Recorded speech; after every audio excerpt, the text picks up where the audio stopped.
ভাষা ভাই কি লোভে আপনি লোড উঠলেন কিলে কি এসেছিলেন সাই? আরে পারমিশন ছাড়া ঢুকছস কে তোরা?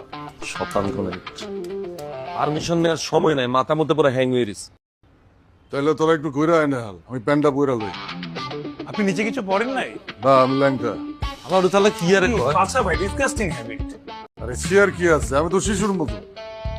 দাদু কিছু হইবে না, আপনি ঢাকা আছেন। এ কাবিলা কি বলবি বল, আমার এক্সের ঘুম পাইতে আস। আরে এত লোক কি কথা বলতাম, আমি তো এত লোক কানেক্টই করতে ইচ্ছেছি না। এই ভাইয়া আমরা সব বন্ধ করে রাখছি, আমরা যে বাথরুম তো প্যান পরি আসেন যান। আচ্ছা প্যান্ট পরে পড়ুন না, কি হয়েছে ক? বন্ধু তুই কর। আচ্ছা ওই মস্ত আছে না, ওকে আর রাখা যাচ্ছে না। 7 দিন ওকে টলারেট করা সম্ভবই না, ওকে বের করতে হবে। তাহলে এখন কি করা যায়? আর খাওন বন্ধ করে দিই। আপনাকে এটা কি আর কয়? ওলা আইসি বিদেশের তোর ইয়ার কি টিয়া পয়সা নাই?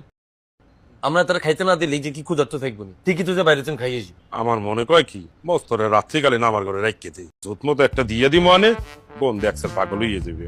আবু ভাই, মস্তকে তোমার সাথে রাখলে ও তোমাকে সারা রাত দৌড়ের উপর রাখবে, উল্টা তুমি পাগল হয়ে যাবে।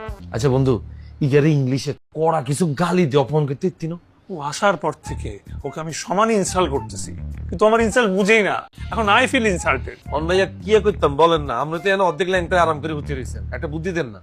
তাহলে তোরা ওরা আমার রুমে পাঠাতে। কোনো শারীরিক নির্যাতন করণ দিত। আরে বেটা ওরে শারীরিক না মানসিক নির্যাতন করুন, ওরে আমার রুমে ঘুমাইতে গো। আমি তো রাইতের বেলা ল্যাংটা ঘুমাই, ওই রাইতে মুক্তি উঠে যখন দেখবো আমি ল্যাংটা, ওই পাইবো চাইবো কা।